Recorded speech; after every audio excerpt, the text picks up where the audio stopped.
இன்றைக்கி சிம்பிளாக ஒரு மட்டர் பன்னீர் தபா ஸ்டைல் எப்படி பண்ணுறதுன்னு பார்க்கலாம். இது பார்க்க தான் ஸ்டெப்ஸ் பெருசாக இருக்க மாதிரி இருக்கும், ஆனால் ரொம்ப சிம்பிள், குயிக்காக பண்ணிடலாம். எப்படி பண்ணுறதுன்னு வாங்க பார்க்கலாம். இன்னும் என் சேனலை யாராவது சப்ஸ்கிரைப் பண்ணாமல் இருந்தீங்கன்னா மறக்காமல் சப்ஸ்கிரைப் பண்ணுங்கள். இந்த வீடியோ நான் ஷார்ட்ஸ்லேயும் கொடுத்துருக்கேன், பட் டீட்டெயில்டாக போடணுன்றதுக்காக லாங் வீடியோ போடுறேன். அதுக்கு தேவையான இன்க்ரீடியன்ஸ் இவங்க தான். ஒன் பை ஒன்னாக எப்படி பண்ணுறதுன்னு பார்க்கலாம். பட்டர் போட்டிருக்கேன், ஆனியன் போட்டு நல்லா வதக்கி விட்டுக்கலாம். நல்லா வதங்கின உடனே இஞ்சி பூண்டு பேஸ்ட்டு, அது கூட பச்சை மிளகாய் சேர்த்து அரைச்சிருக்கேன், அதையும் போட்டு நல்லா வதக்கி விட்டுக்கலாம். கொஞ்சமாக தண்ணி விட்டு ஒரு 2 மினிட்ஸ் குக் ஆகட்டும். அப்புறம் ஸ்பைசஸ் ஆட் பண்ணிக்கலாம்.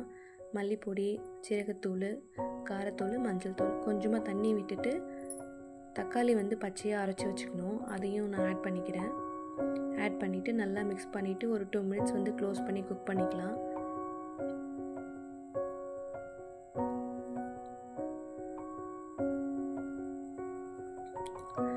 பார்த்தீங்கன்னா கொஞ்சம் குக் ஆகிடுச்சு. இப்போ இந்த டைமில் கரம் மசாலா ஆட் பண்ணிக்கலாம்.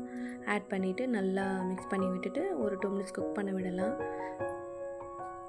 தேவையான அளவுக்கு கொஞ்சமாக உப்பு போட்டுக்கோங்க, ஃபைனலாக பார்த்துக்கலாம். நெக்ஸ்ட்டு கர்ட் ஆட் பண்ணியிருக்கேன். தயிர் கொஞ்சம் பீட் பண்ணி ஆட் பண்ணால் இன்னும் க்ரீமியாக இருக்கும்.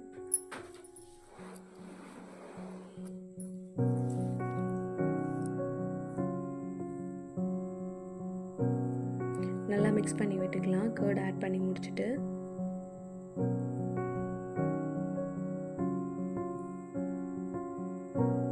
அப்புறமா பால் மிக்ஸ் பண்ணிக்கலாம். காய்ச்சின பால் தான், காய்ச்சின பால் மிக்ஸ் பண்ணி நல்லா மிக்ஸ் பண்ணி விட்டுக்கலாம். மிக்ஸ் பண்ணி நல்லா குக் ஆனவுடனே பட்டாணி போட்டுக்கலாம். பட்டாணி போட்டுட்டு பன்னீர் ஆட் பண்ணிக்கலாம்.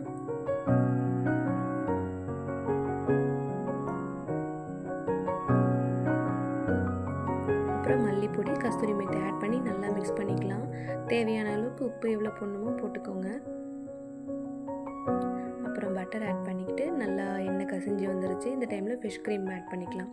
இந்த ஃப்ரெஷ் க்ரீம் எப்படி பண்ணேன்னா, நம்ம பன்னீர் இருக்குல்ல, பன்னீர் கொஞ்சம் காய்ச்சின பால், சக்கரை நல்லா மிக்சியில் அரைச்சிட்டிங்கன்னா நல்லா க்ரீமியாக கிடச்சிடும். அதை தான் நான் ஃப்ரெஷ் க்ரீமாக யூஸ் பண்ணியிருக்கேன். ரொம்ப நல்லாயிருக்கும். பார்த்தீங்கன்னா தெரியும், நல்லா க்ரீமியாக சூப்பராக டேஸ்ட்டும் எம்மியாக இருக்கும். ரொம்பவே நல்லாயிருக்கும். ட்ரை பண்ணி பாருங்கள். உங்களுக்கு இந்த வீடியோ பிடிச்சிருந்தா லைக் பண்ணுங்கள், சப்ஸ்கிரைப் பண்ணுங்கள். தேங்க்யூ.